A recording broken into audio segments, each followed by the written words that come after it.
Hello, dear Millie. Hello, Barbara. Welcome in this video of an interview for the release of your new book. I'm so happy and so excited to have you here. Thank you for joining.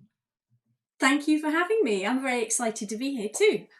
I will translate your answers to my questions in French, so I will begin right now to tell my French followers. I will translate for you.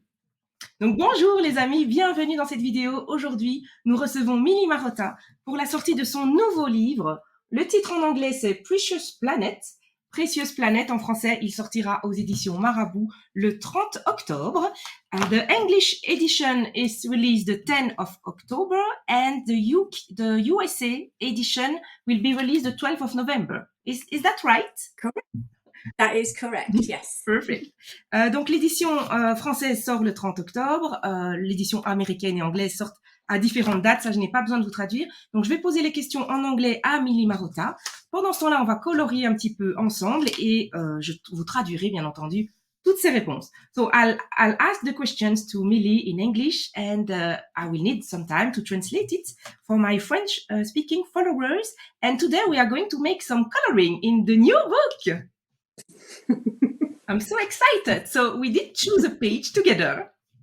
We did. Will you tell us which one it is? We chose to do the Cuban painted tree snails page. Which way? That way. So I'm going to be going with this one. It's such a beautiful page. And as I told you in my email, I had dreamed to color that kind of snakes. And so it's incredible. It was meant to. Yes, it was meant to be.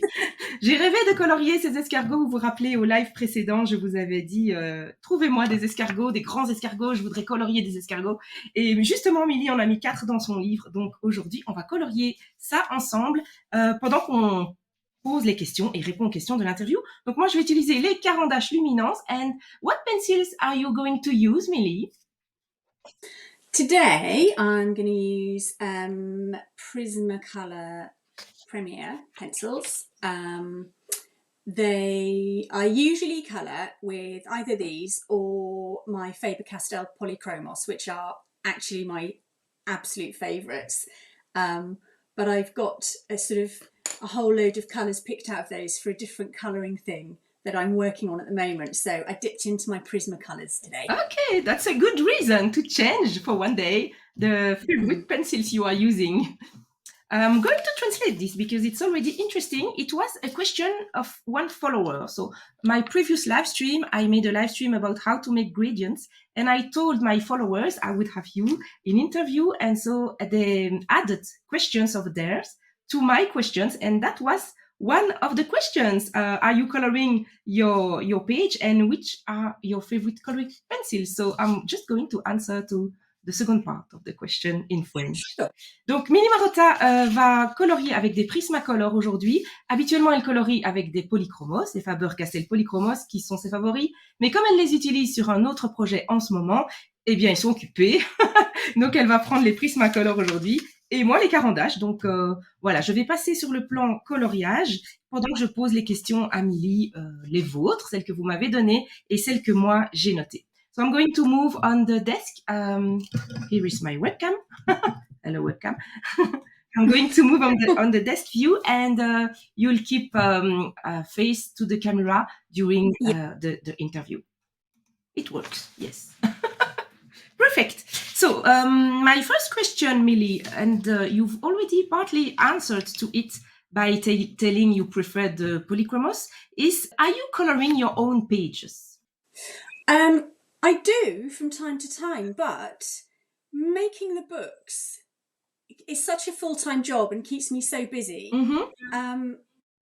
I don't have tons and tons of time to colour my own images, which is why it's quite nice that we're working on the snails today, because it's a smaller image, so we can try and achieve a bit more in the time that we've got.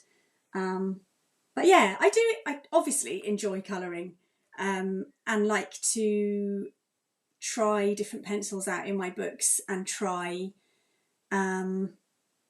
what it feels like to colour different kinds of drawings and images, So it's really useful for that. So I'm thinking about that sort of thing when I'm creating a book and putting a book together. But yeah, I would say like 95% of my time is making the book and 5% is colouring. Oh, that's very interesting answer. I'm going to translate that into French. Okay. Showing my color. People who want to color with me. 70. Scarlett. Donc, j'ai demandé à Millie Marotta si, c'est une question d'une abonnée, si elle avait l'habitude de colorier ses propres pages. Donc, bien entendu, Millie Marotta adore colorier. Elle me l'a dit, c'est vraiment une passion qu'elle a. Mais créer des livres de coloriage lui prend quasiment tout son temps. Donc, en fait, ça lui prend 95% de son temps de faire des livres de coloriage et il reste plus que 5% pour le coloriage en lui-même. Donc, c'est pour ça qu'elle colorie très peu. Mais elle adore colorier. So that will lead to another question I have about that. When you draw an illustration, do you have in mind the different ways that it can be colored, and does it influence your drawing, or do you just think it's black and white at that moment? I tend to think just in black and white because there's just infinite number of ways that an illustration could be coloured in, and that's something I've really learned from the colouring community while I've been making these books, is that the different ways that people work, the different colour choices they might make, the different techniques they use, there's never two images coloured the same way. So yeah, I tend to just think of it in black and white, and I think probably that's a good thing because it sort of gives everyone sort of a good starting point of an image to work from, rather than me trying to cater to a particular style of colouring or something like that. Yes, I'm going to translate. This is Golden Bismuth. Donc, Millie Marotta, la question c'est, est-ce qu'il lui, quand elle dessine une illustration, est-ce qu'elle pense déjà à la façon dont cette illustration sera coloriée, et est-ce que ça influence son choix, ou est-ce qu'elle la pense en noir et blanc? Je passe sur le cornéliane ici. Donc en fait, la réponse est qu'elle la pense en noir et blanc. Parce qu'il y a tellement de façons différentes de colorier une page, et la communauté du coloriage lui a montré à quel point les façons différentes de colorier une page étaient nombreuses.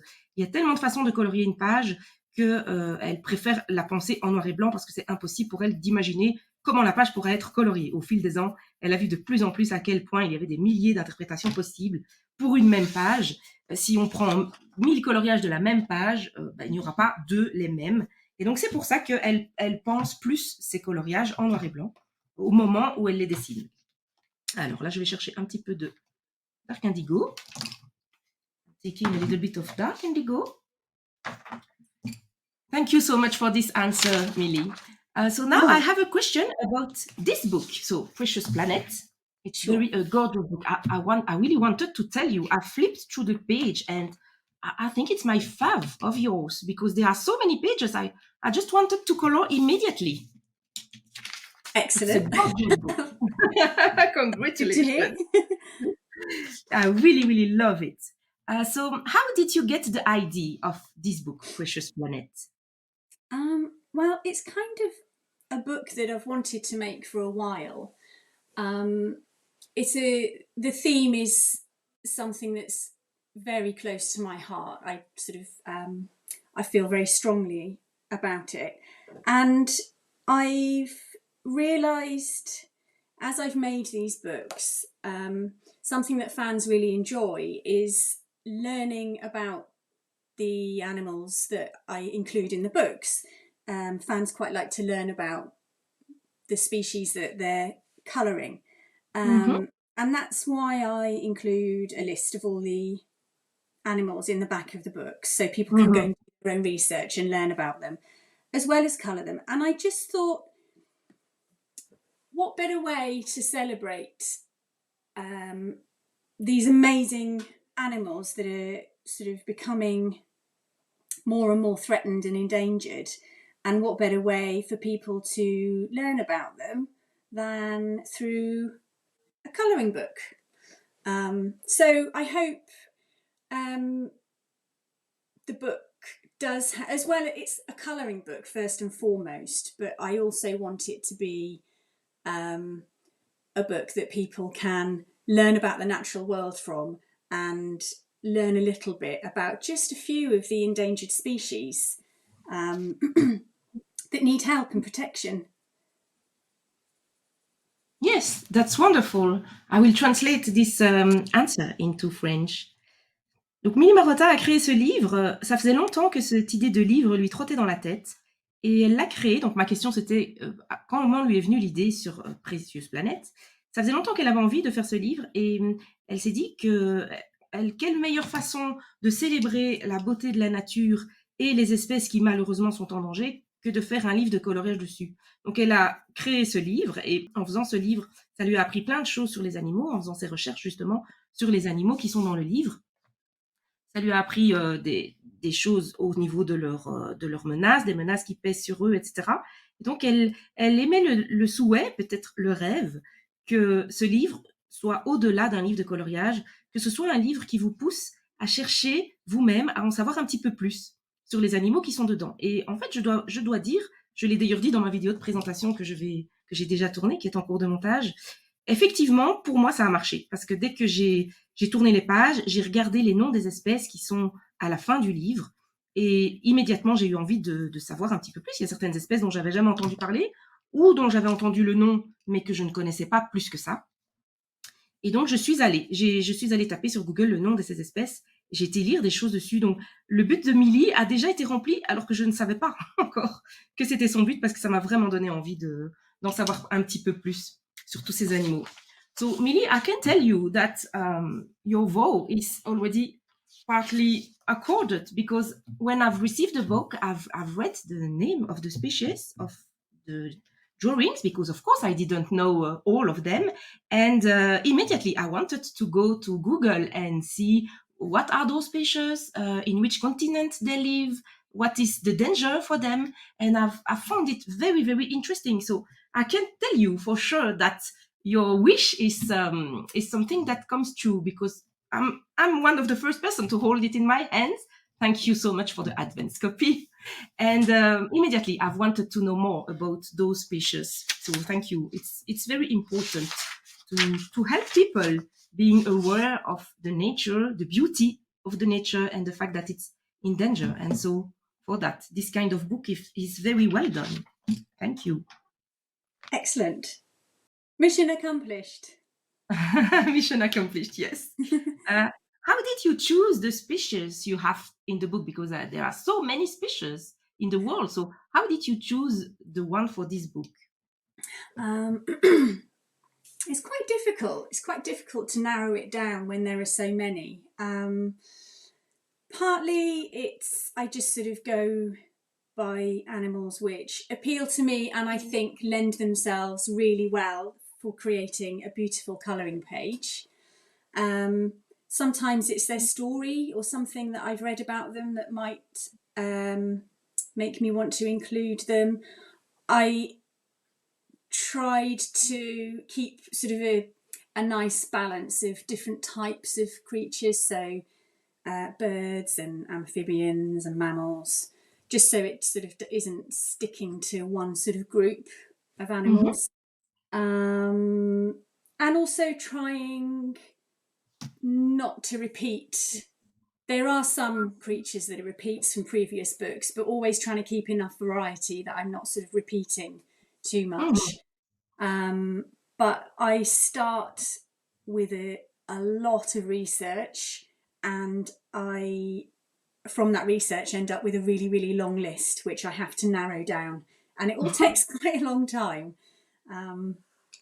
But yeah, in the end, I hope I've managed to get a nice variety of creatures into the book for everyone. I think indeed that there are so many different kind of animals in this book that everyone can feel happy. If you prefer the frog, you have a frog. If you prefer the sea mammals, you have sea mammals. If you prefer the birds, you have birds. So it's a big variety, and I'm sure everyone will find its happiness in this book. Great. So I will translate your answer before before forgetting what you Okay. say. Donc la question que j'ai posée à Millie Marotta, c'est comment elle a choisi les animaux qui sont dans ce livre. Donc, pendant ce temps-là, je vous dis que c'est le 30 orange que j'utilise maintenant. Non, je ne vais pas prendre celui-là, je vais prendre le Golden Bismuth. Donc, Millie Marotta a fait des recherches sur les animaux qui étaient en danger. Et effectivement, une fois qu'elle a fait ses recherches, il y avait une énorme quantité d'animaux, bien plus que ce qu'elle pourrait mettre dans un livre. Et donc, finalement, pour choisir quels animaux elle met dans ce livre, Millie Marotta a décidé de choisir des animaux qui étaient déjà différents de ceux qu'elle a mis dans ses précédents livres. Il y en a certains qui sont communs, parce qu'on ne peut pas faire l'impasse sur certaines espèces d'animaux.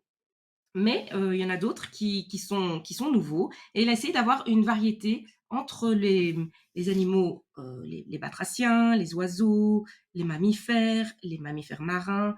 Elle a essayé d'avoir une variété pour que le livre soit le plus complet possible. Mais effectivement, faire les recherches qu'elle a fait sur chacune de ces espèces, ça lui a pris énormément de temps et ensuite seulement, elle a commencé à dessiner.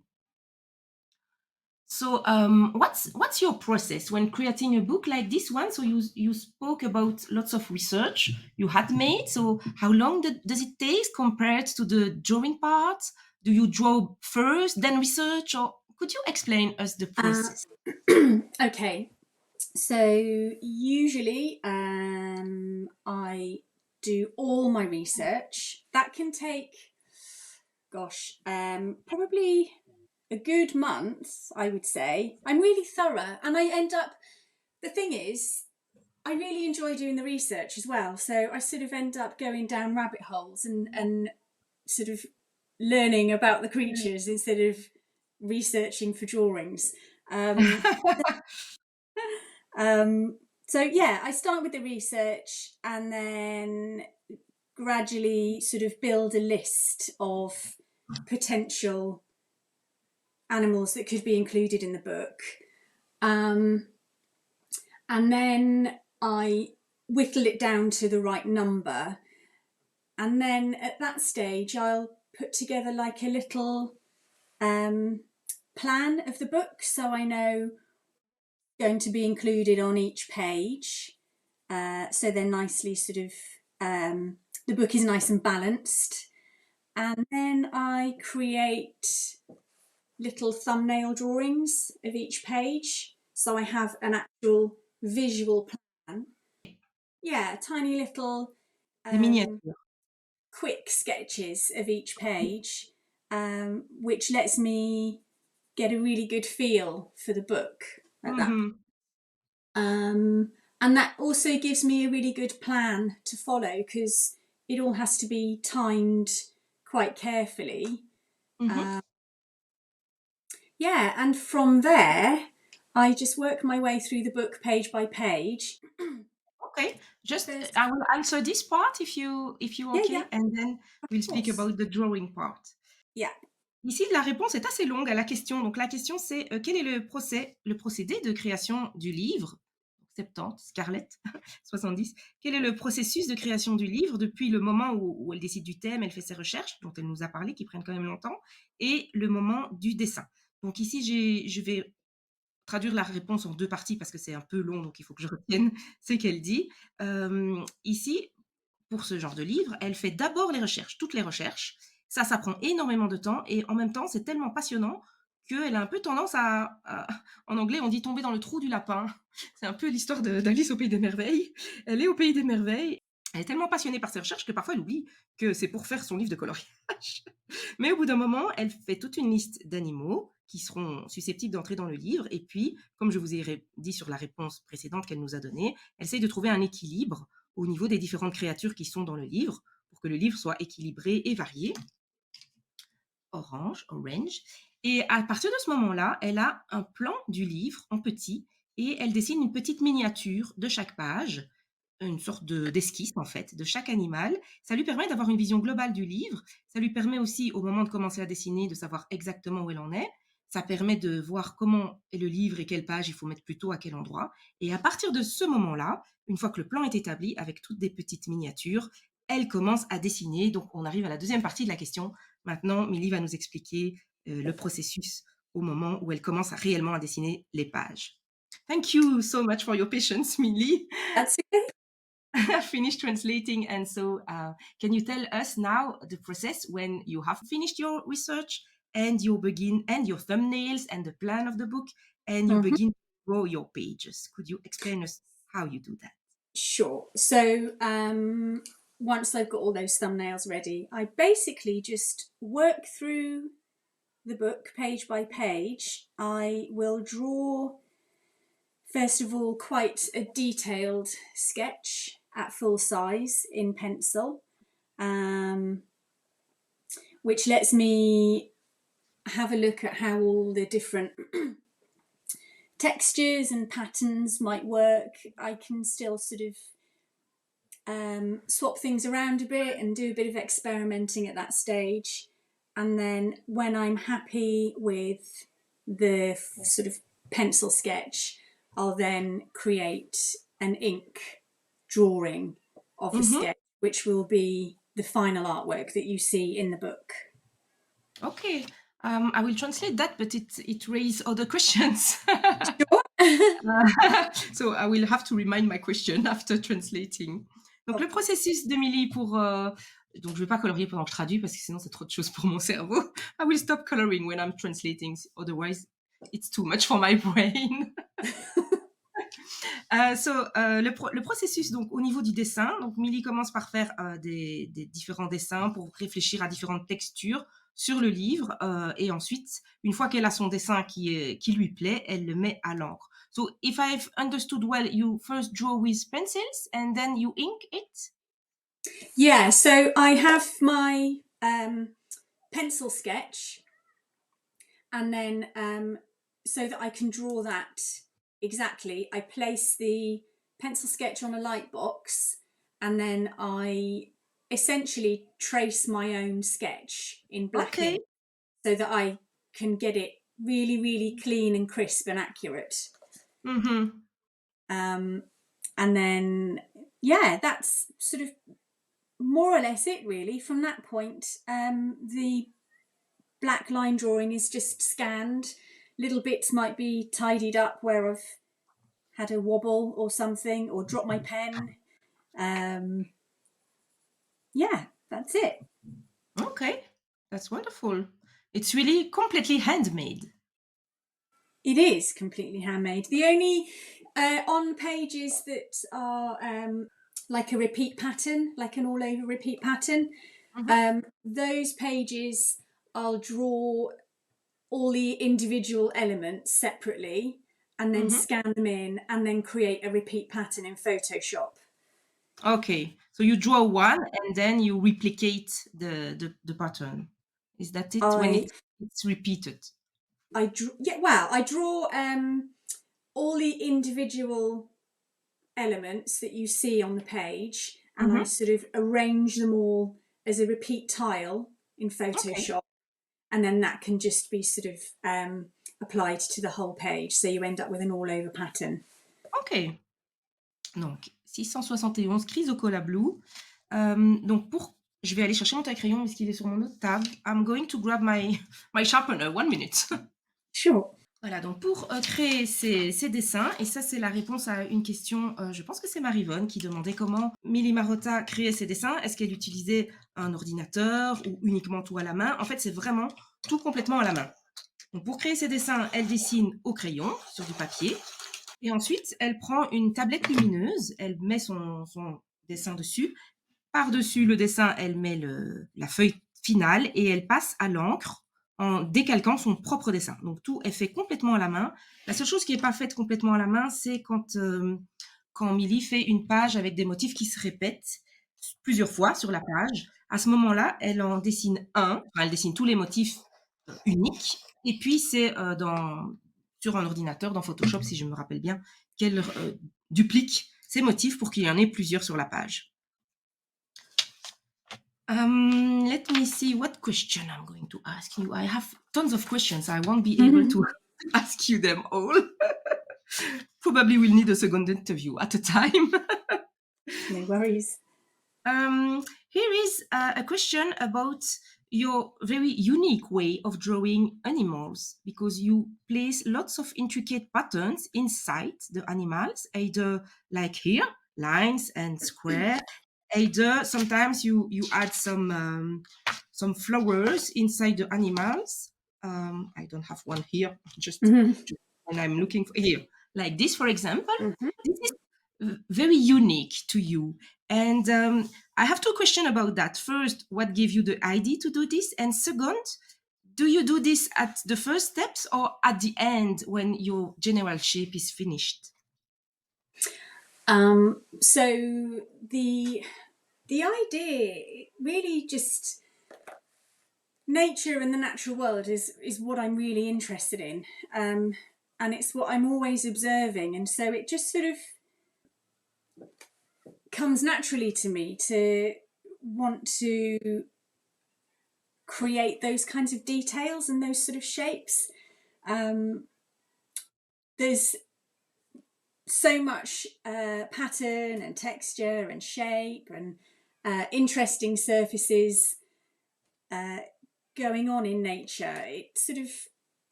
It's all there. It's not something that I ever really sort of think about too much. It's sort of so ready and available.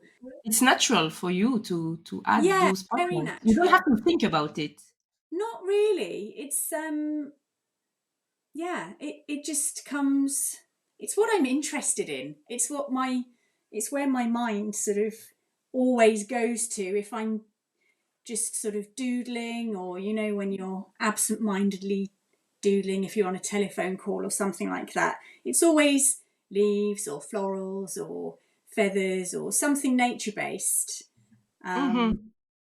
So yeah, it is. It's a very natural thing, and not something that I sort of think about too hard, really. That's wonderful, and it's fascinating to hear you speaking about it, because it's you have made already a lot of coloring books and all with this unique way of drawing, and it's very fascinating to hear that to you it comes naturally. It's amazing. I'm going to translate. Okay. Donc, pour mettre les motifs imbriqués ici dans les animaux, Millie Marotta, en fait, ça lui vient naturellement. Elle n'a pas besoin de réfléchir. Quand elle gribouille, par exemple, parce qu'elle est au téléphone et on réfléchit pas à ce qu'on fait, mais qu'on gribouille, toujours c'est des feuilles, des fleurs, des petits motifs géométriques comme ceux qu'elle met dans ses animaux. C'est quelque chose qui lui vient naturellement. Donc, c'est pas quelque chose à quoi elle a pensé ou réfléchi. Pour elle, c'est naturel. Quand elle dessine un animal, elle a envie de le remplir avec les motifs issus de la nature, parce que ça la fascine, ça la passionne. Dès qu'elle est dehors dans la nature, elle regarde tous ces motifs-là, elle les a en tête et ça lui vient naturellement. Elle doit même pas y réfléchir. By the way, I would love to see your doodlings when you are on the phone and you don't think about what you are drawing. Because when I see this kind of doodlings finished to final works, it would be amazing to see. Just I think your doodlings don't seem like mine. I don't think you'd find them that impressive. Je disais à Millie Marotta que j'aimerais vraiment bien voir ces petits scribouillages, parce que on dit pas scribouillage, on dit gribouillage. Ces gribouillages, parce que je pense qu'ils doivent pas être comme les miens. Des gribouillages en forme de feuilles, de fleurs et tout ça. Ils doivent être très beaux, mais elle me dit non, je pense pas que tu serais très impressionnée. So your first book was released 10 years ago, and now you've sold 10 million books. It's huge. Congratulations, Millie. Thank you. Could you imagine that your coloring book would reach such a success? No, I never did. I'm still quite gobsmacked by it all, to be honest. It's been 10 years since I released my first colouring book, Animal Kingdom. And in a way, not much has changed in the sense that I am still creating nature-based artwork for people to enjoy. I love making the books. I absolutely love making them. And I just feel really lucky to be able to do what I do for a living. I get to sort of combine both of my passions, really, a love for the natural world and sort of a creative practice. And it's just sort of the cherry on the cake, really, that I get to share it with the colouring community and sort of see every time a new book comes out, see all the amazing things that people are able to do with my images that I probably would never be able to do myself. We have each our job, but yes, the coloring community is so wonderful, and we can inspire each other, and each one of us takes the other one higher. You know what I mean? When we see a gorgeous page, we say, oh, I would have loved to color that page that way. So we begin to ask, how could I do? And by asking that, we try to find a way to do it. And of course, it's never the same, but we've learned new things by doing it. And that's just something amazing in the community, is that each one of us is inspiring the other one. And all of it is thanks to you, thanks to the illustrators who give us wonderful pages, who ignite our inspiration. So I will translate your answer to French, and then we'll continue the questions. Alors, donc, j'ai posé une question à Millie. Enfin, c'est plus une félicitation qu'une question. Ici, j'utilise le Ice Blue. Je ne vous ai pas montré, 185. La félicitation, c'est que Millie, elle fait des livres de coloriage depuis 10 ans et qu'elle en a vendu 10 millions. C'est énorme, 10 millions. Donc, bien sûr, j'ai commencé par féliciter Millie, qui m'a dit que c'était incroyable parce qu'elle-même n'en revenait pas. Et que dès le début, elle a fait ses livres sans vraiment y croire, et que toujours, elle n'y croit pas. Que ça a un succès pareil, ces livres de coloriage. Et elle est vraiment ébahie encore aujourd'hui par l'engouement que suscitent ces livres, le fait d'en avoir vendu 10 millions, elle n'en revient pas, et aussi le fait que chaque fois qu'elle en sort un, elle voit des créations absolument fantastiques, de plus en plus fantastiques, qui viennent de la communauté, et elle se trouve extrêmement chanceuse de pouvoir vivre de deux de ses passions, en réalité. Sa passion pour la nature et sa passion pour le dessin. Ces deux passions font qu'elle crée des livres de coloriage, et grâce à ces livres, nous, on les colorie. Et puis, ça crée aussi la communauté du coloriage. Finalement, c'est grâce aux illustrateurs. Donc, j'en profite pour remercier Millie Marotta d'exister, parce que c'est grâce à elle que nous, en tant que communauté, on existe. Je disais à Millie Marotta, justement, que au niveau de la communauté du coloriage, ce qui est phénoménal, et ce que je ne connais pas dans d'autres communautés, c'est qu'on s'élève les uns les autres de plus en plus haut.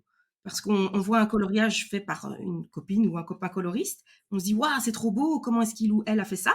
J'aimerais vraiment bien faire pareil, et comment il faudrait que je fasse pour faire pareil ?» Et donc, on réfléchit à comment on pourrait faire pareil. Parfois, on lui demande, cette personne nous répond toujours très gentiment. Et donc, les uns les autres, en fait, on s'élève de plus en plus haut au niveau des capacités qu'on a à colorier. Et ça, c'est vraiment quelque chose de magnifique qui existe dans notre communauté, que je ne connais pas dans d'autres communautés, pas un engouement, mais une stimulation mutuelle comme ça, à s'inspirer les uns les autres dans un esprit de partage. Je suis vraiment admirative de ce qu'il y a dans la communauté. Et d'ailleurs, j'en ai profité pour remercier chaleureusement Millie Marotta, parce que c'est grâce à elle et grâce aux illustrateurs que notre communauté existe. About those double 10 years and 10 million, to celebrate this double 10, there are 10 golden tickets randomly hidden in copies of the book. Could you tell me more about it? Yeah, so as you say, to sort of celebrate the double 10, the 10-year anniversary, and 10 million copies sold, which blows my mind, we decided to hide 10 golden tickets inside 10 books, which will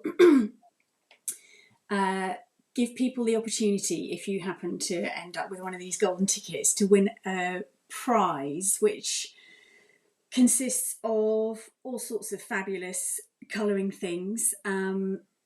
There'll be a signed original artwork from one of my colouring books over the last 10 years. Oh. They'll be giving away 10 original artworks. Oh. There'll be some fantastic colouring pencils from Faber-Castell. Mhm. A lovely box set of polychromos pencils. There'll be some signed copies of some of my books and a special Millie themed sketchpad as well from Faber-Castell. So it's really exciting. Some lucky 10 people somewhere are going to get their hands on a golden ticket. So unfortunately, because of competition rules, we can't make them available everywhere all over the world. So it's for fans in the UK, New Zealand, France and Germany. That's already very great. So I will tell about it. The prizes are amazing. It's we've never seen such prizes, so it's wonderful. I haven't noted them, so if I need one I have forgotten, I will tell you. Okay. Alors, pour célébrer ce double 10, donc 10 millions de livres vendus et les 10 ans de Animal Kingdom, qui est le premier livre de Millie Marotta, Batsford Books a décidé de sortir des golden tickets, donc des tickets d'or, qui seront cachés au hasard, il y en a 10, dans des livres de Millie Marotta. Et ces tickets permettront de gagner des prix vraiment incroyables. Donc dans les prix, si je me rappelle bien, il y a dans chaque lot, il y aura un dessin original que Millie a fait pour un de ses livres.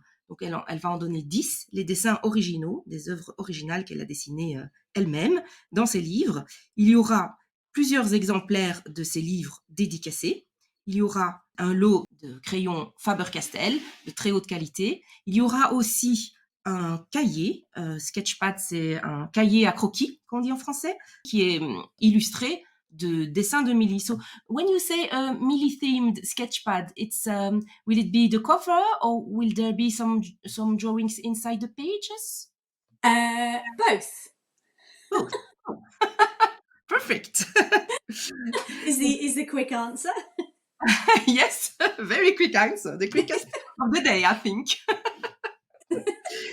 Donc ici, je reprends l'indigo pour mettre un peu de texture, mais je continue à vous expliquer que les petits cahiers à croquis, les sketchpads, comme Millie disait, ils seront donc sur le thème Millie Marotta. Je demande si c'est sur la couverture ou à l'intérieur, et en fait, la réponse est les deux. Il y aura des dessins sur la couverture et des dessins à l'intérieur.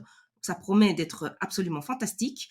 La seule chose par rapport à ces prix qui sont vraiment conséquents, c'est qu'au niveau de l'organisation internationale, l'éditeur a été obligé de limiter les gagnants, enfin les livres, je suppose, peut-être pas les gagnants, mais en tout cas les livres qui contiennent ces golden tickets à certains pays. Donc je vais tout de suite vous dire les pays. Il y aura le Royaume-Uni, la Nouvelle-Zélande, la France et l'Allemagne. Did I note it right? UK, New Zealand, France and Germany? Correct. Correct. Yeah. No golden tickets in USA? Unfortunately not. It's a real shame, but it's all to do with different competition rules in different countries and what's allowed and what's not allowed. Okay. Yeah. Yes, okay. Well, it's already amazing. So we can be happy for all the people who can enter this competition. So the books will be sold in those 4 countries. Is that what you mean? It's in the book sold in UK, New Zealand, France, and Germany. Yeah. So somewhere in the copies that are on the shelves in those countries will be books with golden tickets hidden inside. Ok. Donc en fait, les 4 pays, ce sont les 4 pays, donc Royaume-Uni, Nouvelle-Zélande, France et Allemagne, ce seront les 4 pays où seront vendus les livres qui contiennent les golden tickets. Donc si vous achetez un livre de Millie Marotta, le laissez pas sur votre étagère, feuilletez les pages pour vérifier s'il n'y a pas un ticket d'or à l'intérieur qui vous permet de gagner l'un de ces fabuleux prix. Je mettrai en barre d'infos tout ce qui concerne cette compétition. Donc il y aura le lien vers l'éditeur, donc Batsford et le golden ticket. Donc je vous mettrai le lien en barre d'infos. Donc sachez que si c'est limité à certains pays, c'est pour les règles en fait de compétition. Chaque pays a des règles précises pour les compétitions dans les pays, et c'est suivant ces règles-là, de ce qui est autorisé, de ce qui ne l'est pas, qu'ils n'ont pu mettre cette compétition que dans... Enfin, c'est pas vraiment une compétition, mais ces tickets d'or ne sont que dans 4 pays. Donc, il y en aura malheureusement pas aux USA, mais même, bon, il y en a pas en Belgique non plus, mais en soi, c'est pas grave parce que savoir que 10 personnes vont pouvoir bénéficier de ces lots fabuleux, je trouve ça déjà vraiment énorme et géant. Donc, moi, j'ai plus envie de me réjouir pour les heureux gagnants.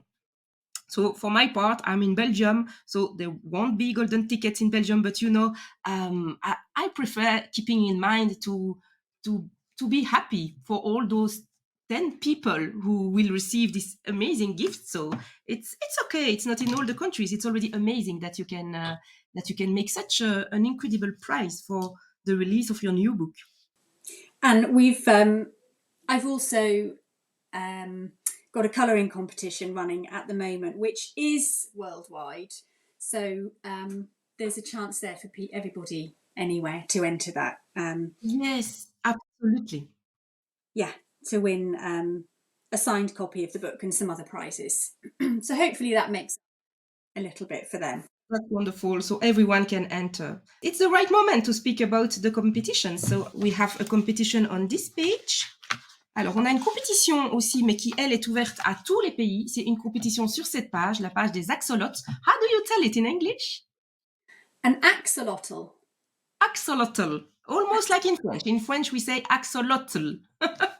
Ah, okay. Almost the same. Donc, il y a une compétition de coloriage sur cette page. Le gagnant sera tiré au hasard. Donc, tout le monde peut participer. Les personnes qui sont expérimentées comme les personnes qui débutent. Amusez-vous. Et cette compétition, elle court jusqu'au 18 octobre, si je ne m'abuse. C'est ouvert au monde entier. Et le prix à gagner, je vais demander combien il y a de prix, mais en tout cas, dans le prix, il y a une copie signée de Précieuse Planète et un lot de crayons Faber-Castell. So, did I remind correctly? It runs until the 18th of October? Yeah. Okay. And the prize is a signed copy and supplies from Faber-Castell. Is it one prize? There'll be 10 winners. Oh, 10 winners. Yeah. That's cool. And they are randomly selected. So while it's a colouring competition, it's not just based on skill. It's sort of inclusive for everybody. That's wonderful. Millie précise bien que cette compétition est ouverte à tout le monde. C'est pas une question de où vous en êtes dans votre chemin de coloriage, si vous débutez ou si vous êtes hyper expert. C'est vraiment pour tout le monde et il y aura 10 prix. Donc, il y aura 10 personnes qui vont gagner une copie signée et un lot de crayons de haute qualité Faber-Castell. I have a question about the creature of Précieuse Planète. Did you happen to meet some of them in real life? Yeah, not many though. I wish I'd met them all in real life. So the axolotl that we were just talking about that features in the colouring competition, it's such a strange little creature. And I first came across them when I was at college, I studied wildlife illustration. And some of my lecturers had all sorts of weird and wonderful animals that they kept and looked after or had rescued. And one of my lecturers had a pair of axolotls, and they are just the cutest, strangest little creatures you could ever imagine. They're like something fantastical.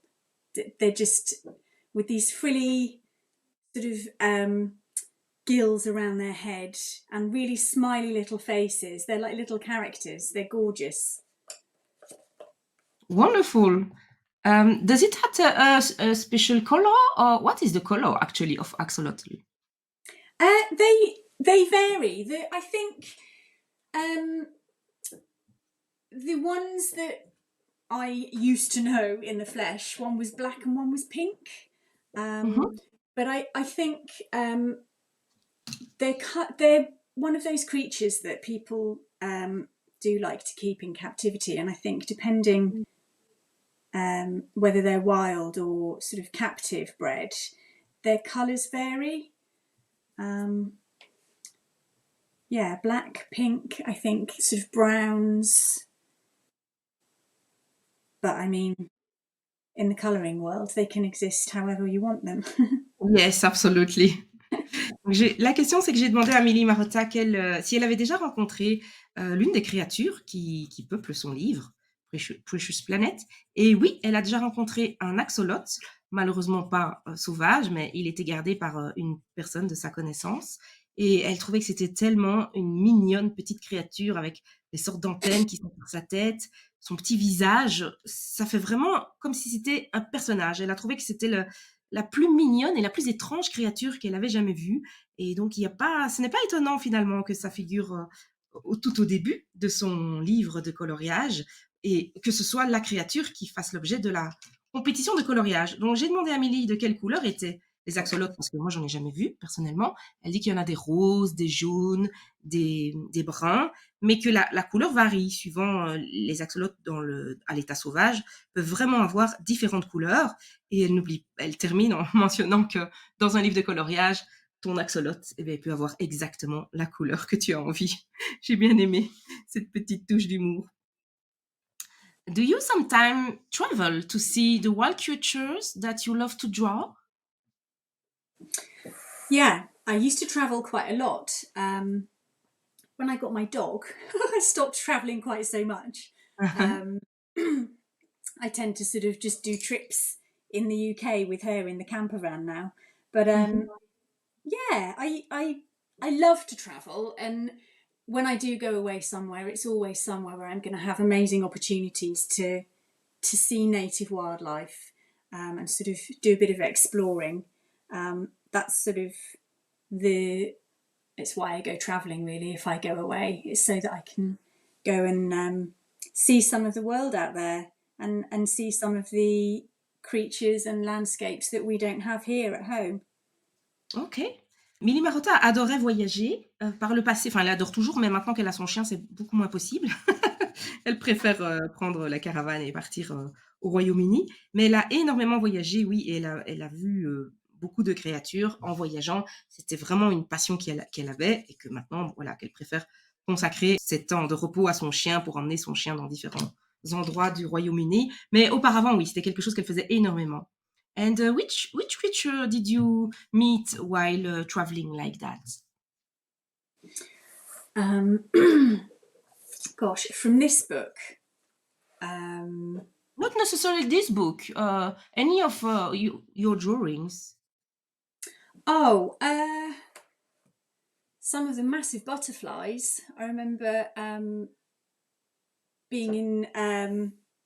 I was staying in a tree house in Sri Lanka, and there was a storm, and it was torrential rain. And when we went back to go to bed in the evening after going out for some food, we got back to this sort of cabin in the trees to find half of the forest had come inside to shelter, and there was the biggest butterfly in there that I had ever seen in my life. It literally was like a bird.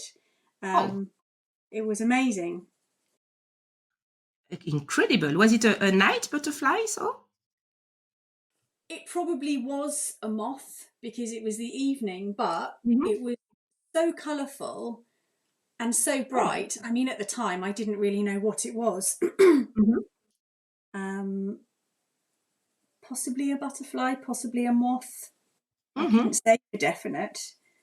I just know that it was big and impressive. Mhm. Donc, j'ai demandé à Millie Marotta quelle créature elle avait pu rencontrer lors de ses voyages et créatures qu'elle a dessinées dans ses livres. Elle nous raconte qu'au Sri Lanka, un soir, elle logeait dans une cabane dans les bois et le soir, en rentrant, elle a ouvert la porte de la cabane et en fait, toute la forêt s'était invitée dans la cabane, notamment le plus gigantesque papillon qu'elle avait jamais vu. Donc, j'ai demandé si c'était un papillon de jour ou un papillon de nuit. Elle suppose que ça devait être un papillon de nuit puisque c'était le soir, mais il était rempli de couleurs comme les papillons qu'on voit en journée. Et il était littéralement aussi gros qu'un oiseau. Ça devait être vraiment incroyable. It must have been amazing. Did you succeed to place him outside of the cabin? No, I left him. You left He him. slept in there. He had found a shelter, so you left him his shelter. Yeah. Je demande à Millie si elle a réussi à sortir le papillon de la cabane, mais non, elle l'a laissé. Elle l'a laissé puisqu'il avait trouvé un refuge. Elle n'allait pas lui prendre son refuge. I was in the trees after all, so that, you know, he had just as much right to be there. Maybe more than you. Yeah, exactly. La cabane était dans un arbre, en réalité, donc Millie estime que le papillon avait certainement, autant qu'elle, si pas plus, le droit d'être dans la cabane. Let me see which question I have. Well, this one is quite obvious, but you've already answered. Is where do you find inspiration for your coloring books? Of course, it's in nature, but we really feel that you have such a passion for nature that you express in your coloring books. Could you tell how it did come to you? At what age? It's kind of always been, for as long as I can remember, it's always been something that I've been interested in. But I grew up in the hills in mid Wales and had quite a lot of pets and animals to look after, and spent a lot of time outdoors, and it's very sort of up in the hills in the wilderness. It was very much, I spent a lot of my time outside in nature, and it's just I've always gravitated towards it. I'm definitely not a city kid. I'm a countryside person.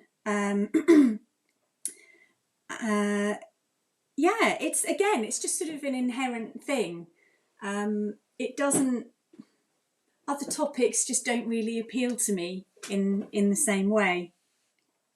I love the variety when it comes to art and design as well. There's just so much inspiration there. It's just endless, and it's really, really rich and vibrant. Okay, wonderful.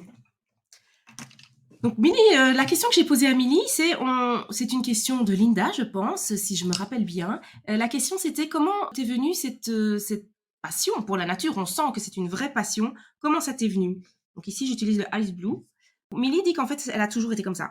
Elle peut même pas dire à quel moment ça a commencé, parce que c'est quelque chose qui lui est propre depuis toujours, cette passion pour la nature. Quand elle était petite, elle a grandi au Pays de Galles, dans les collines. Et elle était toujours dehors à observer la nature, à être fascinée par l'intensité des couleurs, l'immense variété qu'il y avait. Et ça l'a inspirée autant au niveau artistique qu'au niveau personnel de voir toute cette variété de créatures, de couleurs. Et c'est ça qui tout naturellement l'a amenée à dessiner des animaux du monde entier. So you said you live, you still live in West Wales. Is it right? Yep, I do. Yeah. And you live by the sea. Are there wild animals you used to watch in nature in your corner of the world? Yes, plenty. So I go out for a walk every day because I have to walk the dog, which usually is a walk on the beach or on the coast path. So every day there's lovely wildlife to see. Seabirds, lots of seabirds around. Such as gannets, beautiful birds, loads of different types of gulls, cormorants, and then other types of birds that aren't seabirds, like peregrine falcons on the cliffs, or red-billed choughs, or buzzards, red kites. There's tons and tons of bird life around. And then sea life. So I might be lucky enough to see seals, or sometimes porpoises, loads of jellyfish.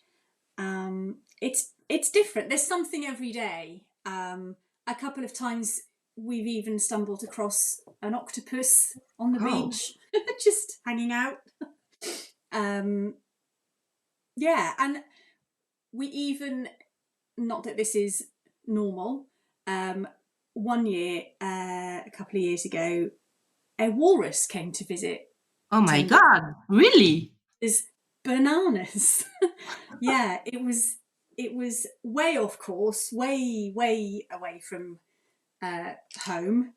But yeah, it arrived in Tenby and decided to make its home on the lifeboat slip, Mm-hmm. which was a little bit dangerous for the lifeboat. And yeah, just hung around for a few weeks and then just left, went somewhere else. But really peculiar, most amazing thing to see. It's amazing. It's amazing. I Yeah. didn't understand where it was. Lifeboat?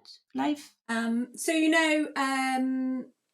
if someone needs rescuing in Mm-hmm. a boat out at sea, they send out the lifeboat. So the Okay. ramp that the boat Mm-hmm. launches from. Yes, yes, okay. I see what you mean, so I will translate. Okay. J'ai demandé à Millie, puisqu'elle vit dans l'ouest du pays de Galles, s'il y avait des animaux sauvages qu'elle avait l'habitude de voir au quotidien. En fait, il y en a plein. C'est incroyable. It's absolutely amazing that you see all this in your corner of the world. It's a lot of wildlife, actually. Yeah, I mean, I won't see all of those things every time I go out for a walk, but Ah, I will inevitably see some of them. yes. Yeah, it's lovely. Almost every day you see a wild creature. Oh yeah, definitely. Donc, Millie rencontre énormément, c'est vraiment incroyable, énormément de créatures sauvages. Donc, bien entendu, des oiseaux marins parce qu'elle habite tout près de la plage. Tous les jours, elle va promener son chien et elle rencontre toutes sortes d'oiseaux marins, des mouettes, des cormorans. Elle voit aussi des faucons sur la falaise. Elle a déjà vu plusieurs fois des phoques, alors des marsouins. Il y en a un dans le livre. Je n'avais jamais vu un marsouin, je ne savais même pas à quoi ça ressemblait. Elle voit régulièrement des méduses ou des poulpes qui se rapprochent de la plage. Et alors, un jour, ça c'est le plus incroyable, elle a vu un morse. Un morse, vous imaginez, les amis? J'imagine que ça doit être gigantesque. Il était donc sur le bateau de sauvetage, du sauvetage en mer. Il était là-dessus, et c'était un peu embêtant d'ailleurs, parce qu'il a fallu attendre qu'il s'en aille, mais il est resté tout un temps sur ce bateau, et c'est incroyable. This walrus, how big was it? Was it as big as your dog, or twice your dog? Or... Like enormous. I mean, my dog's quite big. It was probably like 6 or 7 or 8 of my dog. It was huge. Oh my God. Huge, yeah. An incredible beast. So your dog, what is the breed of your dog and how did she came into your life? We don't really know. She's a mixed breed. She's a rescue dog that came from Romania. Mm-hmm. She's a big, shaggy, messy dog. We don't really know what she is, but we know that she's got some Myritic Shepherd in her, Mm-hmm. which is where the size comes from. And we just wanted to get a rescue dog, and it was just sort of, the time was right. She was sort of presented to us by a rescue group Mm-hmm. at the time that we were looking for a dog. And I just took one look at her picture and knew that she was the one. You said she's the one. She's the one for you. Yeah. I mean, she's very weird. But, yeah, she's good fun. Donc, en fait, au départ, j'ai demandé à Millie Marotta quelle était la taille de ce morse, parce que c'est quand même énorme, un morse, et là-dessus, on s'est mis à parler de son chien. Donc, je vais traduire les deux réponses en même temps. I will translate about the walrus and your dear dog at the same time. Okay. Donc, en fait, le morse était énorme. Donc, le chien de Millie Marotta, c'est un berger de Roumanie, probablement un croisement. C'est un chien sauvé, en fait. C'est un chien qui vient d'un sauvetage. Et donc, c'est un grand chien, quoi. C'est un berger. Un berger de la taille à peu près d'un berger allemand, je pense, d'après les photos que j'ai vues. Et elle dirait que le morse, il faisait 6 ou 7 fois la taille de son chien. Donc, il était absolument énorme. Donc, à propos du chien, eh bien, ça faisait un petit moment que Millie Marotta souhaitait un chien. Donc, elle était en contact avec un refuge qui lui a envoyé un jour les photos de la chienne qui s'appelle Olga. Et quand Millie Marotta a vu la photo de son berger de Roumanie, tout fluffy, tout ébouriffé, elle a dit oui, c'est elle, c'est elle. Et c'est comme ça qu'elle a commencé sa longue histoire d'amour avec Olga. How long do you have Olga at home? About 7 years. Oh, already 7 years. Was she already Yeah. adult? She was about 8 months old Okay. when we. She was still kind of a puppy. Yeah. Yeah. Donc Olga, elle a été adoptée, elle avait plus ou moins 8 mois et ça fait 7 ans. Donc on peut estimer son âge plus ou moins à 7 ans et demi, 8 ans. Alors, let me check my question because we've chat already a lot. Do you still have a few minutes? Yeah. Yes? Oh, great. That's Plenty. great. Mhm. What do you like to do when you walk in the nature? Yes, of course, you go with your dog, so you have to follow your dog, I suppose. But sometimes when you're on your own, do you stop to watch, or do you have a notepad to write ideas, or do you just breathe and enjoy the moment? The last thing. I just Yeah. like to be. I don't. I'll take ideas home in my head, but I never actually take recordings or do sketches or anything like that when I'm out. I just enjoy being out in the fresh air, relaxing. And I think that's when ideas come. Is sometimes it's better not to be thinking about work. Sometimes that's when the best ideas come to you. So yeah, it's quite nice to just go out and switch off and just concentrate on having, well, actually not concentrate on anything, just enjoy having a nice walk and being outdoors. Okay, that's a wonderful way of being creative. Actually, it's just letting the ideas flow through the nature you see, but without trying to catch them, and then they will go out at a moment when you need them. It's a wonderful way of being inspired. I'm sure it will inspire our community too. Donc j'ai posé la question à Millie quand elle se promène dans la nature. Évidemment, maintenant, elle promène son chien, donc elle doit quand même suivre le chien. Mais quand il lui arrive de se promener toute seule, quelle est son attitude dans la nature? Est-ce qu'elle s'arrête pour regarder? Ou est-ce qu'elle a un petit cahier pour écrire ses idées? Ou juste elle respire et elle profite du moment? Elle m'a immédiatement répondu la dernière possibilité. Je respire et je profite du moment. Millie adore être dehors.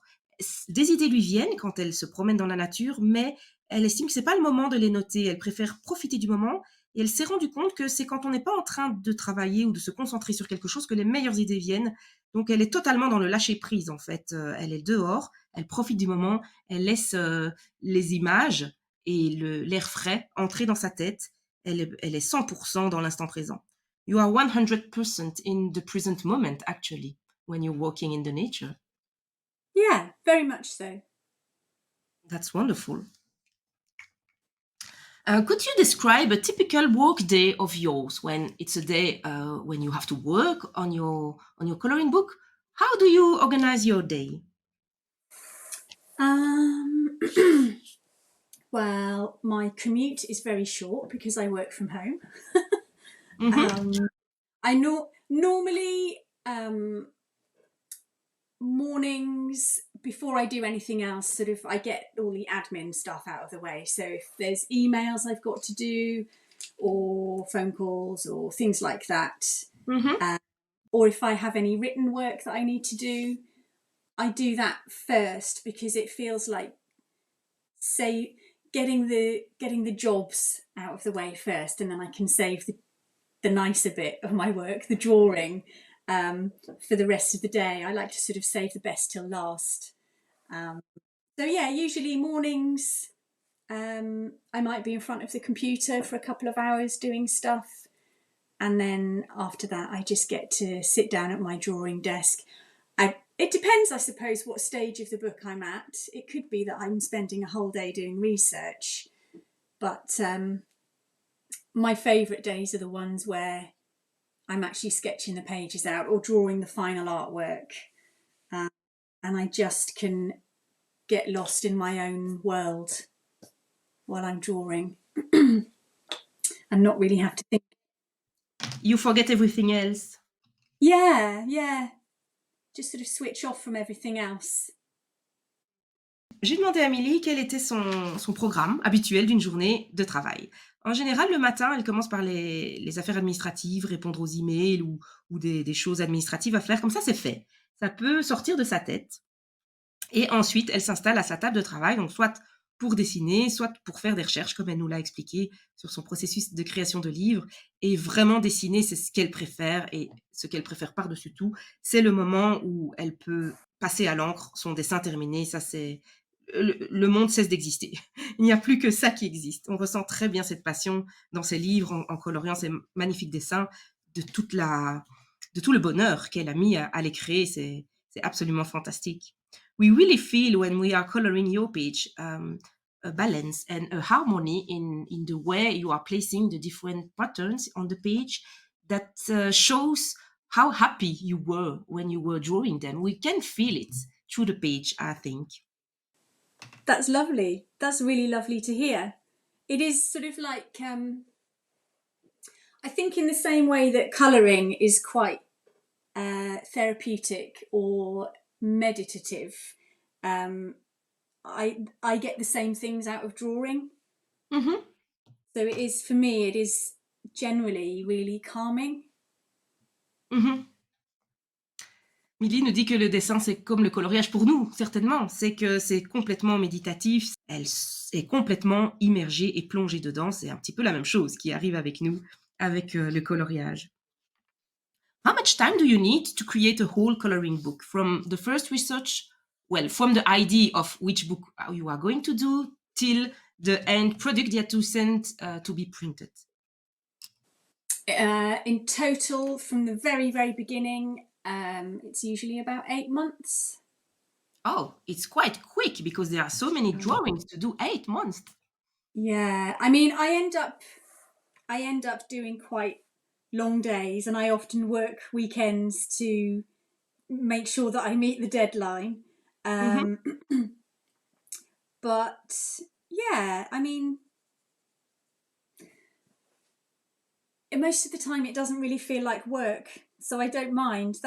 I'm really lucky that my job, it doesn't even feel right calling it a job because I enjoy it so much.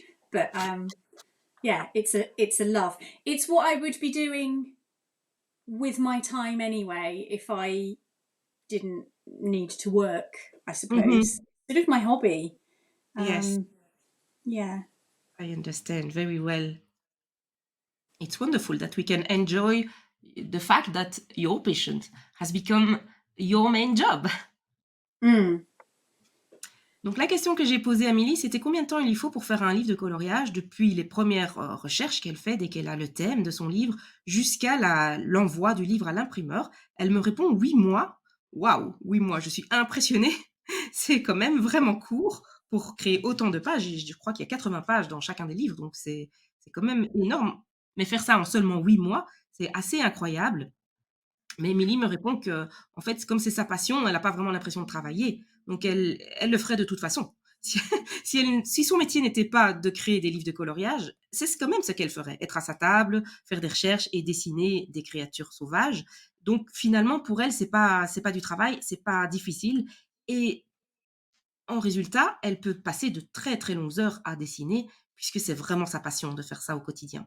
C'est comme ça qu'elle fait un livre de coloriage à peu près par an, puisqu'elle met plus ou moins 8 mois pour le créer. Do you already work on your next project? And if yes, can we have a clue about it? I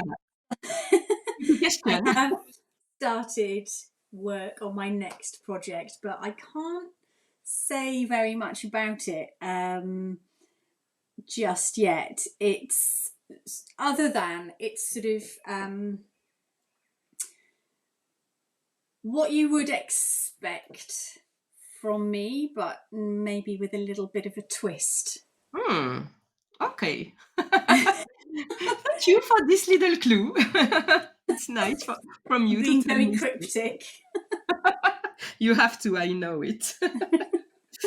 Donc la question c'est, est-ce que tu travailles déjà sur ton prochain livre? Et si oui, est-ce qu'on peut avoir un petit indice sur ce livre? Donc évidemment, ça a fait rire Millie parce que c'est une question piège, bien entendu. Les créateurs en général ne peuvent pas parler de leur prochain livre tant qu'il n'est pas sorti et annoncé, mais elle nous a quand même donné un petit indice.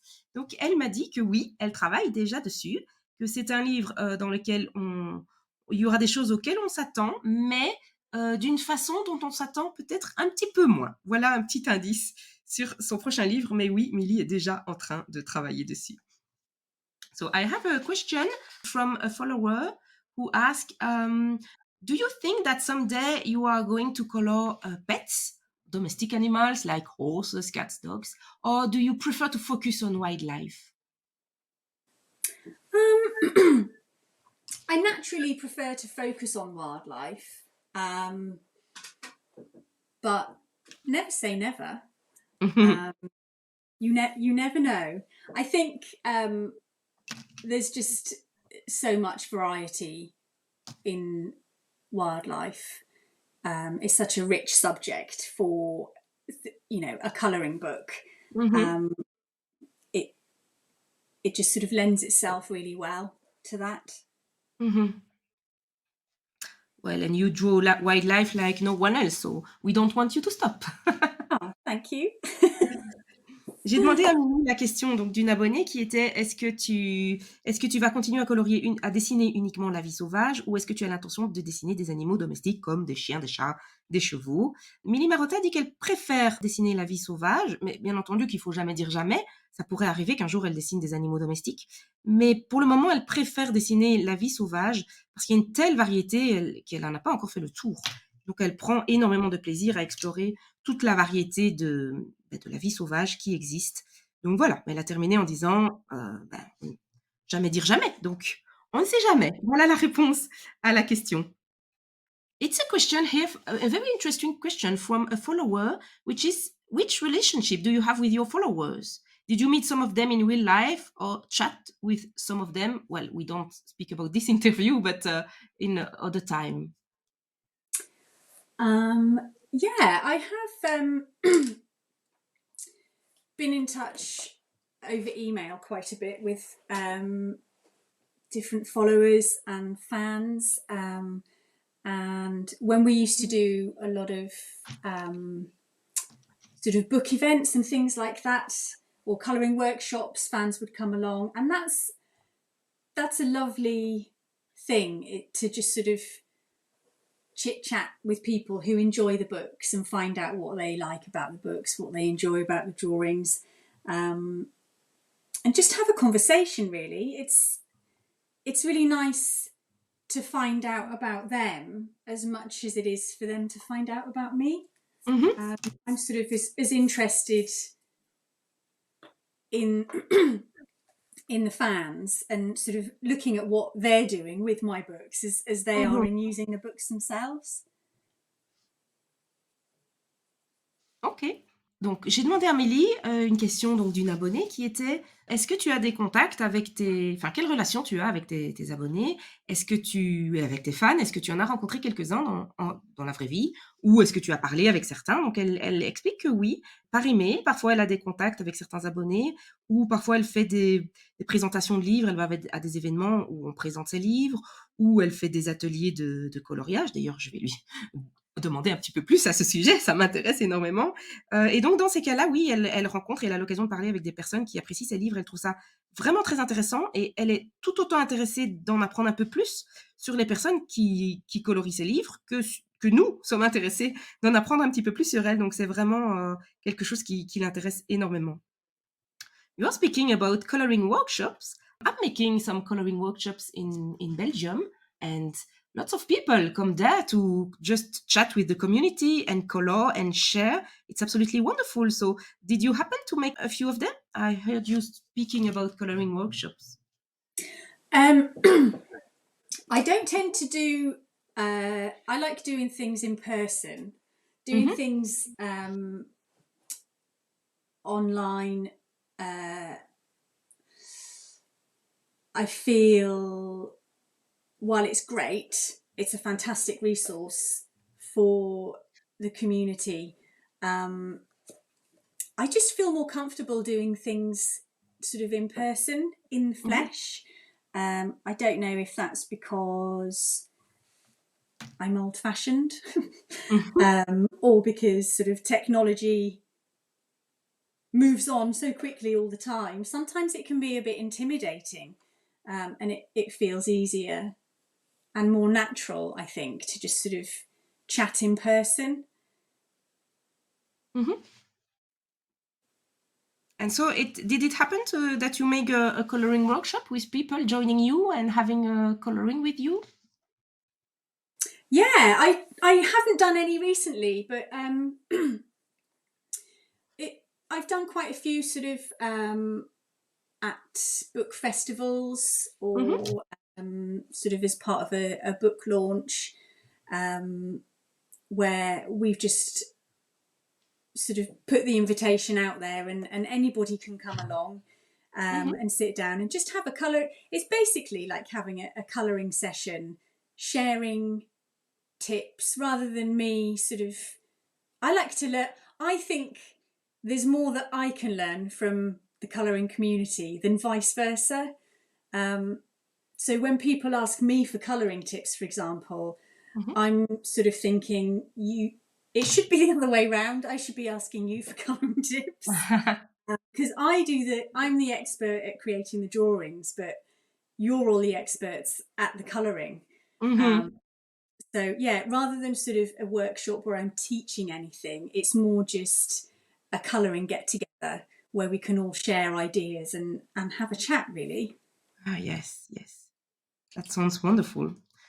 J'ai demandé à Millie Marotta si elle faisait de temps en temps des ateliers de coloriage, puisque j'ai entendu ça dans sa réponse précédente. Donc évidemment, c'est quelque chose qui m'intéresse, vu que moi aussi, j'organise des ateliers de coloriage. Donc elle dit que ça lui est pas arrivé récemment, mais qu'il lui est arrivé de faire des ateliers de coloriage dans le cadre de foires aux livres ou de présentations organisées par des éditeurs, et qu'elle appelle pas ça tellement un atelier de coloriage, parce que quand on lui demande des astuces de coloriage, elle a envie de nous répondre: moi, je dessine les livres, c'est vous les spécialistes pour colorier. Donc, elle a plutôt envie de dire, c'est vous qui devez m'apprendre des astuces de coloriage. Donc, plutôt qu'un atelier de coloriage où elle donne une sorte de cours, elle préfère appeler ça une rencontre de coloriage pour partager des choses ensemble. If one day you do one in UK, just let me know, because I could well take the train and come and meet you in real life. That would be excellent. I would love to. I'm going to London in 2 weeks, so UK is not far from my home, as I'm in Belgium. It's 2 hours train, and I'm there. I will keep you posted. You can get to London more quickly than I can get to London. That's amazing. Yeah. J'ai dit à Millie que si elle fait un atelier de coloriage, il faut qu'elle me tienne au courant, parce que je suis vraiment très intéressée de venir. Je suis à 2 heures de train de Londres, en fait. Donc, je sais y aller très rapidement. D'ailleurs, j'y vais à la fin du mois d'octobre, je vais à Londres. Millie me dit que je suis plus vite à Londres qu'elle-même. Mais elle me tiendra au courant si elle organise un atelier de coloriage. Et évidemment, moi, je vous tiendrai au courant aussi. I think we are slowly coming to the end of the interview. Let me see my questions if I have missed an important one. This is not a question, but it's something a follower sent me to tell you. It's Marlene. She said, my very first coloring book was one of Millie Marotta. Thank you for giving me the pleasure of coloring. Oh. I love hearing messages like that. And she asked if you have the intention of also publishing smaller books or agendas or calendars. For some people, smaller pictures will be much appreciated. Maybe not a small format like you already made with Secret of the Sea, but a drawing that will be fit to a smaller book. Yeah. Yeah, I think, yes, I think that is something that I definitely would like to explore. And that's why I've started trying to include pages like the one we're colouring now with the snails, where you can either look at it as a whole page, or you can just tackle like one of the snails at a time. And there's a few. I've started creating more pages like that in my books for that reason, because you don't always have the time to sit down and do, well, I don't. And very rarely do I actually finish a complete image. Mhm. So it's nice to have something that is just a little bit bite-sized. Mhm. That's Yeah. wonderful. Marlene will be very happy to hear that. She speaks English, so she has understand you, but I will tell it for the other followers. Donc la question de Marlene, c'était est-ce que tu as l'intention de faire aussi des livres de plus petite taille ou des agendas ou des calendriers, puisque pour certaines personnes, des images plus petites seraient appréciables. Millie nous répond que oui, elle, de plus en plus, elle a envie de créer des images plus petites, comme celle sur laquelle nous travaillons pour le moment. Elle sait qu'on n'a pas toujours le temps de créer des coloriages qui prennent vraiment beaucoup de temps, des pages entières. La preuve, c'est qu'elle ne l'a pas, alors qu'elle aimerait bien. Donc oui, elle, de plus en plus, elle fait des plus petits dessins. Et il y en aura de plus en plus dans ses livres parce qu'elle apprécie énormément faire ça. Actually, in the book, one of my favorite page, you see I've placed some sticky labels to find them easily. One of my fav is this one. I've read it's not a mouse, it's a rabbit who looks like a mouse. It's wonderful because it's small and it's so cute. Yeah. How did you find about that creature? Sorry? How did you find that creature did exist? Just through the research, Hmm. researching it right way back at the beginning of the book. Mhm. And there's not a great deal of, they're so rare, there's not sort of tons of images out there to use as reference for drawing. So it's sort of, some of it is a little bit imagination, where I've had to sort of fill in the gaps and try and imagine what they might be like, or what kind of plants might be around them, or and that's what I really love about the images I create, is that they get to be like a mixture, a cross between sort of scientific or sort of accurate or correct, but also like the joy of using your imagination, and you know, a little bit real and a little bit made up. Okay, that's great. J'ai demandé à Millie comment lui était venue l'idée justement de la petite souris qui est ici, qui est dans mes pages favorites. Hein. J'ai mis un petit post-it pour la retrouver facilement. C'est pas une souris en fait, c'est un lapin. Et comment est-ce qu'elle a découvert l'existence de cette créature? Mais justement en faisant des recherches sur la faune sauvage qui était menacée, elle a découvert cette petite souris et ce qu'elle aime dans ce genre de, je dis petite souris, mais c'est un lapin, mais qui ressemble à une souris. It's a rabbit that looks like a mouse, so I keep telling mouse when it's kind of a rabbit. Well, it's called an illy piker. Illy piker. And it does look a lot like, it looks like a cross between a rabbit and a teddy bear. It's kind of got these little teddy bear ears. Uh-huh. Very cute, very cute. En fait, elle dit que c'est un peu entre le lapin et le nounours, parce qu'il a des petites oreilles comme un nounours. Donc voilà, cette petite créature, c'est en faisant des recherches que Millie a trouvé cette petite créature, des recherches sur les créatures en danger, et immédiatement, ça lui a donné envie de la mettre dans ce livre, parce que ce qu'elle aime dessiner, c'est non seulement la nature sauvage, mais en plus les créatures de la nature qui suscitent l'imagination, qui suscitent une inspiration, qui ont un petit côté poétique ou inconnu. Et donc c'est pour ça que cette souris figure en bonne place dans le livre. I have two very short questions and another one that I will ask first, and then it will be time to finish. Thank you so much for your time. First question is, what is your view on your notoriety, which has grown year by year?